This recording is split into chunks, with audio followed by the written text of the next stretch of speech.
So boys and girls, as you come in, I just want to remind you that my way of getting your attention will be to say, make like Mona, and you say Lisa. Also, when we're talking about our volume, we can have whisper level, conversation, outdoor, emergency. But in general, you're always going to be working at about a whisper or conversation noise level. And when you do talk, I would really appreciate if I heard things like, I really like your art, or I'm feeling frustrated, can someone help me?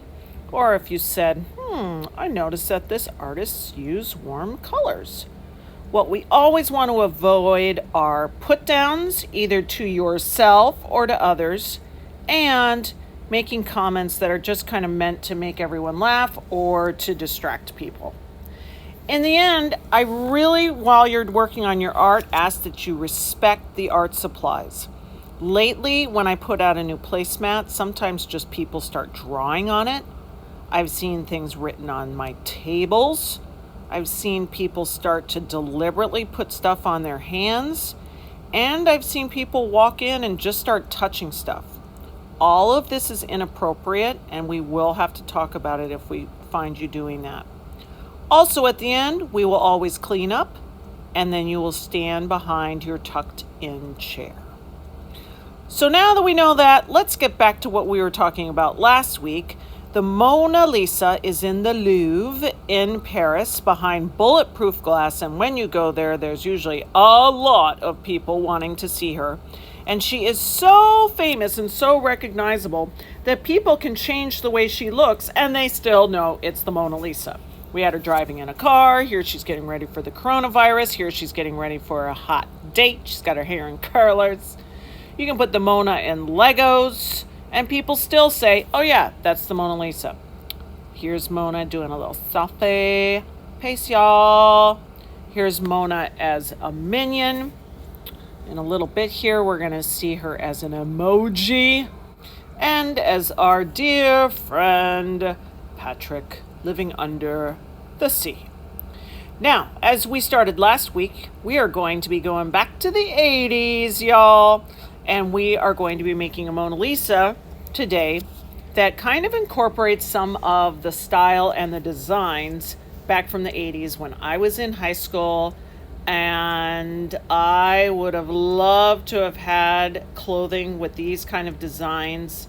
Here's actually a picture from a catalog back then. Oh my goodness, too cool.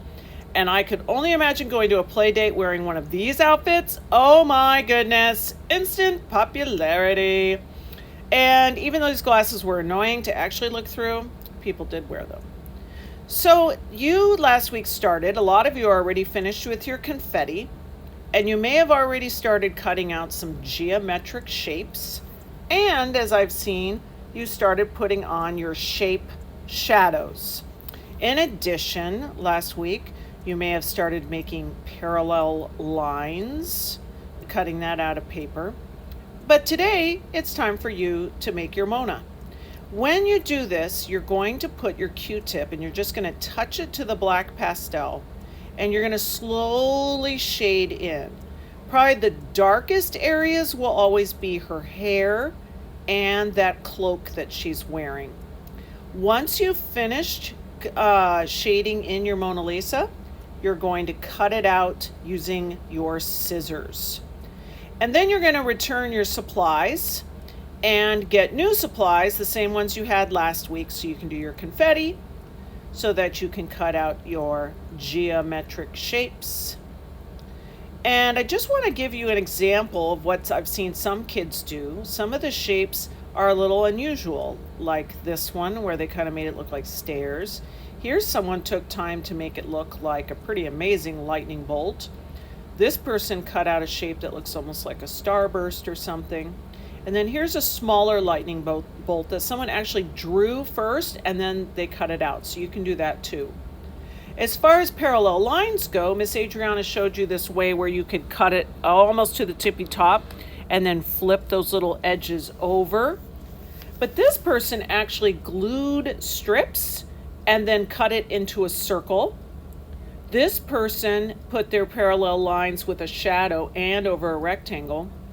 And this person just cut out strips and then glued them together. All those are super cool options. No matter what you've made, you're going to be gluing it down to your confetti background.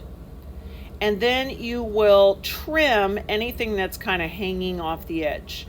Don't cut that background paper. You're just going to be cutting the little stuff that's hanging off the edge, if you have that. Some of you won't. Later, you are going to glue down your Mona. You can always flip it upside down and rub it from the back to make sure that it's sticking. And here we even see something that someone did where they added little white lines to make it look shiny. And then your final thing will be to cut out some glasses for your Mona and to glue them down real good so that they don't fall off. I'll show you that some kids put the glasses right low on her nose so you can see her eyes, and other kids covered her eyes. Totally up to you. I'm going to be leaving this up on the board so that you can remember that this is the first thing you're doing. And you can see here the real Mona Lisa in black and white, and on the left, someone who did a nice job. And then I'm also going to be having this up there to just remind you of some of the extras that kids did. Have fun!